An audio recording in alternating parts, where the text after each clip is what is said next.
नमस्कार मित्रों, बहुत ही अंतराल के बाद मिलन हो रहा है और हम आज शुरू करने जा रहे हैं नववीं लोक भारती मतलब संपूर्ण हिंदी का 5वां पाठ जो एक नाटक की तरह है और उसका नाम है जूलिया, जिसके लेखक हैं अंतोन चेखव और उनका परिचय आपको एक किताब में भी दिया गया है और यहाँ भी लिखा गया है, आप पढ़ लीजिएगा।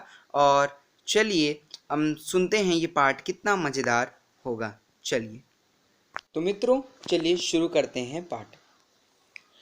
बच्चों की गवर्नेंस जूलिया वालिस देवना आती है, मतलब आप यहाँ उसका नाम दिया गया है गवर्नेंस, मतलब जो उनकी ख्याल रखती है जूलिया, जो उनके दरअसल मित्रों मैं आपको पहले बता चुका हूँ, ये चैप्टर में ये पाठ में दरअसल उन सर्वेंट्स के बारे में बताया गया है, मतलब हिंदी शब्द में बोलूँ तो नौकरानियों के बारे में बताया गया है कि उनकी कैसे उनका जीवन होता है, किस संघर्ष से कि कोई गरीब इंसान कैसे किसी अमीर इंसान क्या नौकरी करता है और किस संघर्ष से अपने जीवनी को चलाता है, इसके बारे में ये पाठ बताया गया है। तो चलिए शुरू करते हैं।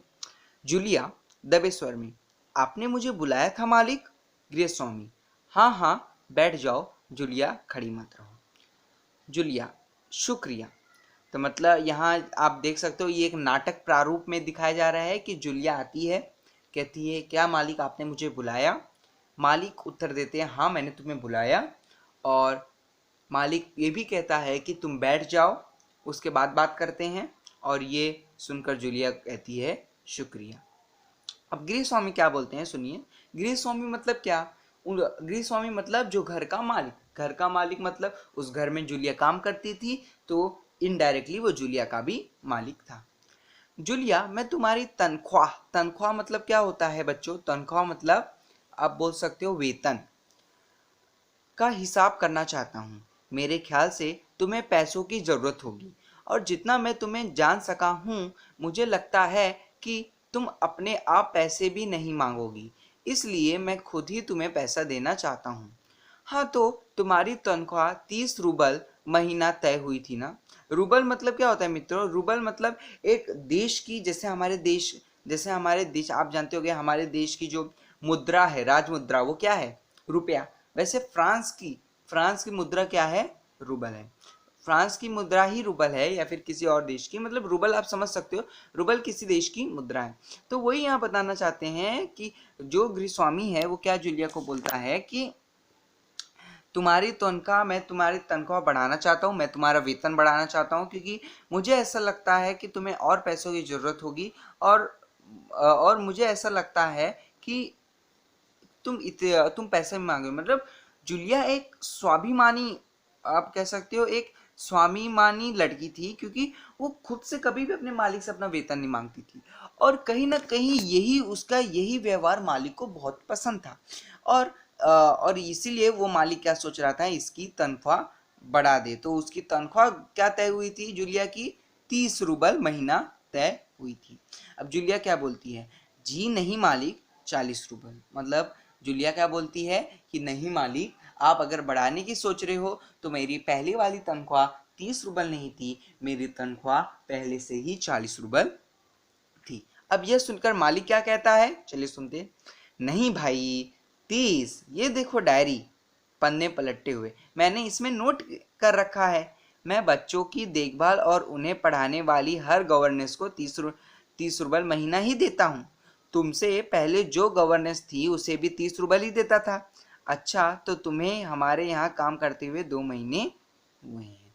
तो मतलब क्या यहाँ बताना चाहते हैं जूलिया? दरअसल गवर्नेंस आप जान लो किसी अलग, जैसे हमारे देश में सर्वेंट कहा जाता है, नौकरानी कहा जाता है, वैसे उस देश में क्या कहा जाता था? गवर्नेंस कहा जाता, नौकरानी। तो यहाँ ये क्या बता रहे हैं गिरिस्वामी, क्या बोल रहे हैं? मैं तो नहीं भाई, मतलब कैसे 40 रूबल, मैंने तो यहाँ लिखा भी है कि मैं 30 रूबल, और मैं हर एक नौकरानी या फिर आप कह सकते हो हर एक जो भी मेरी नौकरानी है घर की, उसको मैं हमेशा कितना रुपए देता हूँ? हमेशा मैं 30 रुपए ही देता हूँ। तो तुम्हारा भी 30 रुपए ही होगा, कैसे 40 रूबल होगा? तो 2 महीने अब तक तुम्हें मेरे घर पे काम करते हुए हैं। अब आगे बढ़ते हैं, आगे देखते हैं कि मालिक क्या कहते हैं। तो यहाँ तक पढ़ने के बाद हमें यही लग रहा है कि उसका मालिक भले बहुत ही कंजूस किस्म का है, क्योंकि जूलिया तो क्या पता, अब हमें इतना पढ़ के तो हम बता नहीं सकते कि जूलिया झूठ बोल रही है कि गृह स्वामी झूठ बोली है। लेकिन ये चीज़ हमें, ये सब पढ़ के हमें इतना पता चल गया है कि उस घर में क्या माहौल चल रहा है। ठीक। और यहाँ देखो मित्रों, ये जो वेतन तनख्वाह शब्द है, इसको अंडरलाइन कीजिए और ऊपर इसका मतलब लिखिए वेतन शब्द, जो कि एक तद्भव शब्द है। तद्भव, ब्रैकेट में लिखो तद्भव। इसका अर्थ मैं आपको बाद में समझाऊंगा। तो चलिए अब हम आगे बढ़ते हैं एक नए गद्य पे। चलिए, दबे स्वर में, जी नहीं 2 महीने 5 दिन। कौन बोला? जूलिया ने। क्यों? हमने देखा कि गृह स्वामी ने कहा, क्या कहा? पहले तो गृह स्वामी ने कहा कि चलो मैं तुम्हारी पगार बढ़ा देता हूँ, पहले तुम्हारी पगार 30 रूबल थी। इसी पे जूलिया ने कहा, नहीं नहीं स्वामी, मेरी पगार 30 जूलिया नहीं, मेरी पगार 30 रूबल नहीं, मेरी पगार 40 रूबल थी। और फिर गृह स्वामी जी बोलता है कि नहीं नहीं, 30 रूबल ही थी, और किसी तरह वो मनवा लेता है। और उसके बाद वो कहता है तुम्हें 2 महीना ही हुआ होगा मेरे घर काम करते करते। लेकिन जूलिया ने कहा, नहीं स्वामी, मैं आपके घर पे काम करते करते मुझे कितना दिन हुआ है? 2 महीने 5 दिन। चलिए आगे बढ़ते हैं। फिर उस पर गृह स्वामी क्या कहता है, क्या कर रही हो जूलिया? ठीक 2 महीने हुए हैं भाई, मैंने डायरी में सब नोट कर रखा है। हाँ हाँ, तो 2 महीने के बनते हैं 60 रूबल। लेकिन 60 रूबल तभी बनते हैं जब महीने में तुमने एक दिन भी छुट्टी न ली हो। तुमने इतवार को छुट्टी मनाई है, उस दिन तुमने कोई काम नहीं किया, सिर्फ कोल्या को घुमाने के लिए ले गई हो। और ये तो तुम भी मानोगी कि बच्चे को घुमाने के लिए ले जाना कोई काम नहीं होता। इसके अलावा तुमने 3 छुट्टियां और ली है, ठीक है ना? मतलब आप देख रहे हो कि किस तरह से उसके घर का मालिक कंजूसी की हद पार कर रहा है। पहले तो उसने उसका वेतन कम करवा दिया, उसके बाद उसके काम करने के दिन कम करवा दिए, और जब काम करने के दिन भी उसने मनवा लिए, उसके बाद वो बोल रहा है कि तुमने ये 2 महीने भी ठीक से काम नहीं किए हैं, तुमने बीच बीच में छुट्टी ली है, तुमने इतवार मतलब क्या होता है दोस्तों? इतवार मतलब रविवार, मतलब संडे, मतलब संडे को भी तुमने छुट्टी ली है, उसके साथ 2-3 छुट्टी ली है। और संडे को तुमने काम भी क्या किया? तुमने कोल्या, मतलब उनका जो बेटा है, उसे तुमने घुमाने लेके गई है। और तुम भी जानती हो जूलिया कि घुमाने का कोई पैसा नहीं मिलता। मतलब ये सब कह के वो मालिक जूलिया से उसका वेतन कम करवा रहा है, फिर भी जूलिया शांत खड़ी है। आगे जूलिया क्या बोलती है दबे स्वर में, जी आप कह रहे हैं तो ठीक। रुक जाती है। मतलब जूलिया उसके मालिक का प्रत्युत्तर नहीं दे रही है और शांत खड़ी है, क्योंकि वो एक गंभीर लड़की है और वो बहुत ही स्वाभिमानी लड़की है। अब देखिए गृह स्वामी क्या बोलते हैं, अरे भाई मैं क्या गलत कर रहा हूँ?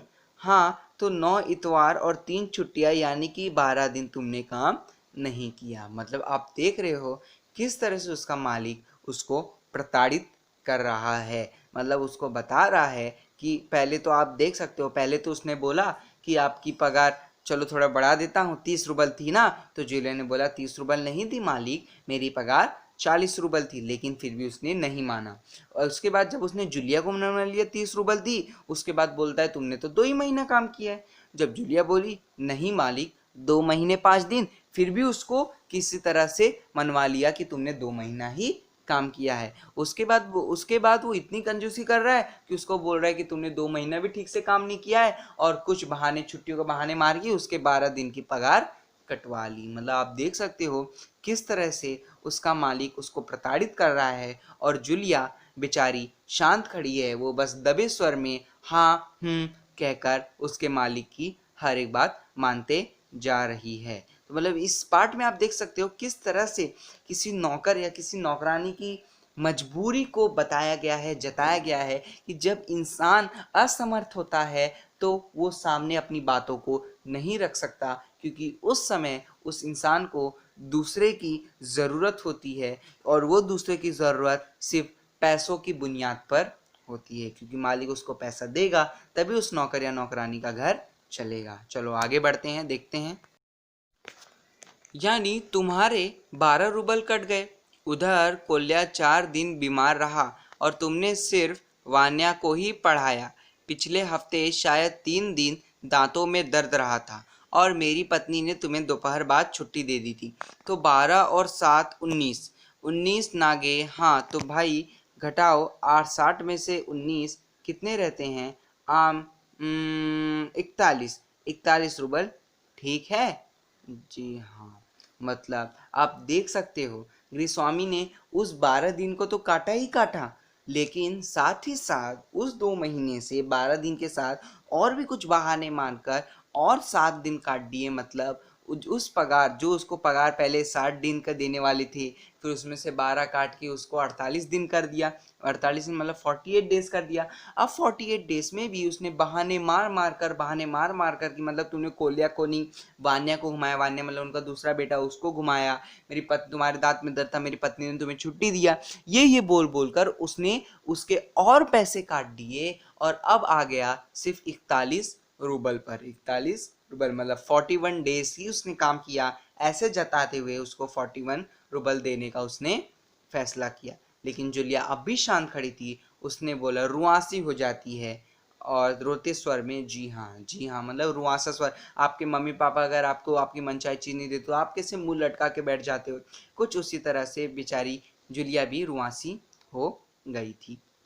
गृहस्वामी डायरे के पन्ने उलटते हुए, हाँ याद आया, 1 जनवरी को तुमने चाय की प्लेट और प्याली तोड़ी थी। प्याली बहुत कीमती थी, मगर मेरे भाग्य में तो हमेशा नुकसान उठाना ही बदा है। मैंने जिसका भला करना चाहा है उसने मुझे नुकसान पहुंचाने की कसर नहीं छोड़ी है। खैर मेरा भाग्य, खैर मतलब क्या करे, मेरा भाग्य। हाँ तो मैं प्याली के 2 रूबल ही काटूंगा। अब देखो उस दिन तुमने ध्यान नहीं दिया और वहाँ किसी टहनी की खरोच लगे से बच्चे की जैकेट फट गई, 10 रूबल उसके गए। इसी तरह तुम्हारी लापरवाही की वजह से घर की सफाई करने वाली नौकरानी मारिया ने वान्या को नए जूते भी चुरा लिए। और तुम मेरी बात सुन रही हो ना? सुन रही हो या नहीं जूलिया? जी सुन रही हो। तो मतलब आप देख रहे हो कितनी प्रताड़ना हो रही है उस नौकरानी की। पहले उसको इतना पैसा कम कर दिया, अब उसका और पैसा कम कर रहे हैं। वो गृहस्वामी बोलता है कि तुमने प्याली तोड़ी, प्लेट तोड़ी, उसका 2 रूबल काट रहा हूँ। फिर वो जैकेट फिर एक नौकरानी ने जैकेट चुरा के ले गई। उनके मतलब जो मालिक था उसके घर पे जो झाड़ू मारती थी उसका नाम था मारिया। वो मारिया क्या करती थी, घर पे झाड़ू मारती थी, तो उसने जूलिया ने ध्यान नहीं दिया, इसीलिए उस मारिया ने भी उसके बच्चे के जूते चुरा लिए। और साथ ही साथ वो ये भी बोल रहा है कि उस दिन मेरे बच्चे के जो जैकेट फटी उसके कारण भी तुम हो, क्योंकि तुमने ध्यान नहीं दिया और लापरवाही के मारे मेरे बच्चे की जैकेट भी फट गई। तो उसके लिए वजह से वो और पैसे काट रहा है और जूलिया को बोल रहा है, जूलिया तुम सुन रही हो? और बेचारी जूलिया बोल रही है, जी सुन रही हूँ। तो आप देख सकते हो मित्रों, ये पार्ट तक क्या बता रहा है कि किस तरह से एक नौकर को मजबूर होना पड़ता है अपने मालिक के पास। अब आप इसी पार्ट में देख लीजिए जूलिया को क्या क्या करना पड़ रहा है। पहले उसके मालिक ने बोला तुम्हारा पगार 30 रूबल ही थी। जूलिया बेचारी अड़ी रही 40 रूबल, फिर भी जीत मालिक की हुई। मालिक ने बोला 30 रूबल। उसके बाद मालिक बोला तुमने 2 महीने काम किया है। जूलिया ने बोला नहीं, मैंने 2 महीने 5 दिन काम किया है। लेकिन फिर भी मालिक ने उससे मनवा लिया कि तुमने 2 महीने काम किया। उसके बाद उस मालिक ने क्या शुरू कर दिया, उसके दिन कम करना। उसके मालिक ने बोला कि तुमने 12 दिन छुट्टी ली, इतवार वगैरह अलग अलग बहाने देखकर इस पार्ट में उसके 12 दिन कम करवाए। उसके बाद और कुछ बहाने से, दांत में दर्द वगैरह के बहाने से उसने और 7 दिन कम करवाए। तो वो कम ही करवाया, साथ ही साथ उसने जो उससे नुकसान हुआ है या नुकसान नहीं हुआ है, उसकी गलती से नुकसान हुआ है, उसके भी पैसे उसने कटवा लिए। तो आप देख सकते हो किस तरह से इस पार्ट में बताया है कि एक नौकर की ज़िंदगी किस तरह से उसको मजबूर होना पड़ता है। और मैं इस पार्ट को यहीं विराम दूंगा। आगे का पार्ट हम पढ़ेंगे इसके पार्ट 2 में। तो यहाँ तक आपको इस पार्ट को बार बार रीड करना है और इस कोई डाउट हो तो ज़रूर कमेंट करना। Thank you. See part.